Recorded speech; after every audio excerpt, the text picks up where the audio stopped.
శ్రీ వేదభారతి పీఠం వారి బీజాక్షరముల క్షేత్రము ఎంతో సుందరమైన వాతావరణం అండి. ఇక్కడ కూడా పూర్ణ కుంభంతో స్వాగతం పలుకుతారు.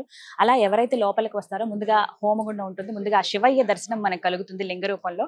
అలా కొద్దిగా లోపలికి వస్తే ముగ్గురమ్మల రూపంతో అమ్మవారు ఇలా మనకి దర్శనం ఇస్తారనమాట. మధ్యలో సరస్వతీదేవి అలా వేణ పట్టుకుని ఉన్నట్టుగా. సరస్వతి బీజాక్షరములు ఇక్కడ నాలుక పైన గరికతోటి అదేమో తేనెలో ముంచి ఆ బీజాక్షరం నాలుక పైన రాస్తారనమాట.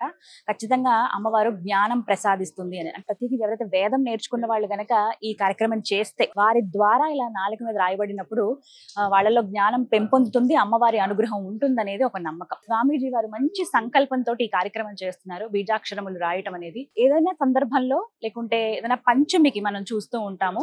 అలాగే సరస్వతి అమ్మవారి జన్మ నక్షత్రం వచ్చినప్పుడు, మూలా నక్షత్రం ఉన్నప్పుడు, అలాంటప్పుడు మాత్రమే మనం ఈ బీజాక్షరాలు అనేవి రాయటం చూస్తాం. కానీ ఇక్కడ ప్రతి నిత్యం బీజాక్షరాలు అనేవి నాలుగు పైన రాయటం జరుగుతుంది.